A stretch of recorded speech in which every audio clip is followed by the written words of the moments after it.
Hey, what's going on, everybody, and welcome to my brand new channel where we'll be discussing NBA trades, rumors, and so on. And what a better way to start off on an NBA channel than to talk about Kyrie Irving. Now, before we get into this video, I just want to say if the Brooklyn Nets trade Kyrie Irving, they're not going to win the NBA Finals. So, without further ado, cue the intro.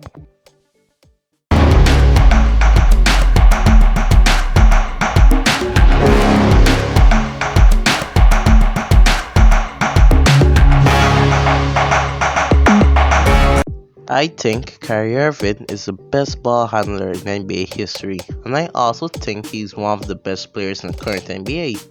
I really love the fact that he's just upfront with the media, and what he says to the media is what you get. He's not afraid of controversies, but sometimes what he says really just leave me scratching my head.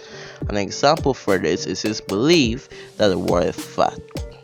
But whether he believes the earth is flat or not, I couldn't care less, to be honest, because at the end of the day, he is one of my favorite NBA players. But what's really weird is at times Kyrie Irving is willing to go very far just to show the world he's different. Last year, for instance, he had some beef with the media and they didn't want to do the interviews until Kevin Durant literally told him, "Yo, Kyrie, do the goddamn interviews." But the thing about Kyrie Irving that gets me personally is that he always gets what he wants. And when he gets it, he just seems to get bored. For instance, he was drafted to the Cleveland Cavaliers, but at that point, they sucked. They were horrible. Until LeBron James came back and they've made the finals multiple times. And they even won a ring with them. But then he said, you know what? I want my own NBA team, and then gets traded to the Boston Celtics, one of the most decorated teams in NBA history. It's one of the most passionate fan bases, and yet comes out and say, hey, I'm going to resign with the Celtics. And then he decides to go to the Brooklyn Nets. But apparently, he had some personal issues with the Celtics, and that's why he did. But if you ask me, the Brooklyn Nets is a way better opportunity for him. He got to team up with one of the greatest players of all time, Kevin Durant. And what's funny to me is during his first season as a Net without Kevin Durant, he went out and said his team needs more help. And I didn't really like that because he basically said his team was underperforming, but the funny thing is, the Brooklyn Nets was actually performing better without him at the time of this quote.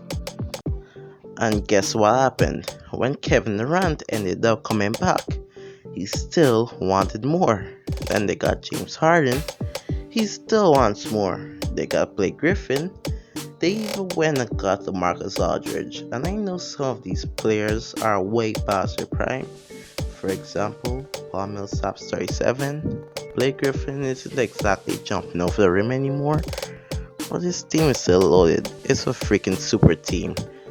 And I've heard some basketball reporters say the only thing that can stop the Brooklyn Nets is themselves, and I feel it's coming to fruition.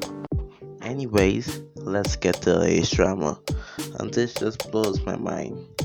As we all know, the NBA is known for being a progressive league, and as a progressive person, you want to push a vaccine as much as you can, and if you don't know, Kyrie Irving is strongly against the vaccine.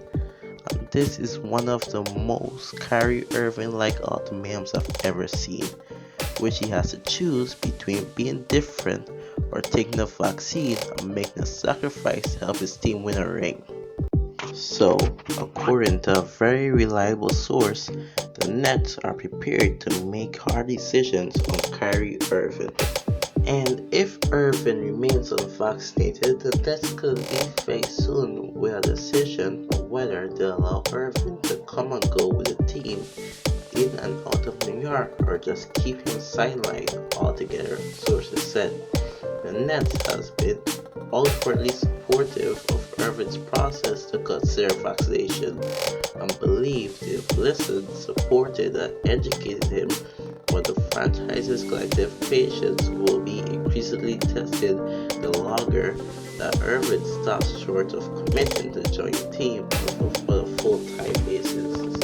And if Kyrie doesn't get vaccinated, he won't be able to play any NBA games, which include home games, and Kyrie could lose up to $381,181 for every home game missed, which is basically pocket change for him. He is also involved in a lot of trade rumors now, and as I said in the beginning, the Nets are not gonna win any championship if they trade Kyrie Irving, unless it's for players like Steph Curry, Devin Booker, and Klay Thompson. But we all know they're unattainable right now. And also, I feel really bad for Kevin Durant because he reacted to this, and as you read it, it sounds like he's so defeated, like he's given up on Irving, saying, "I'm envisioning Kyrie being a part of our team. Maybe I'm just naive, but that's just how I feel. But everybody here has that confidence in themselves and our group that if we keep doing it, we can do something special." I just hope Kyrie comes to his senses because this is a great opportunity for him. Anyways, that's the end of the video, guys. Like if you did, subscribe if you're new. And if you guys have something else to say about this Kyrie Irving situation, I would love to hear it in the comments. And until next time, later.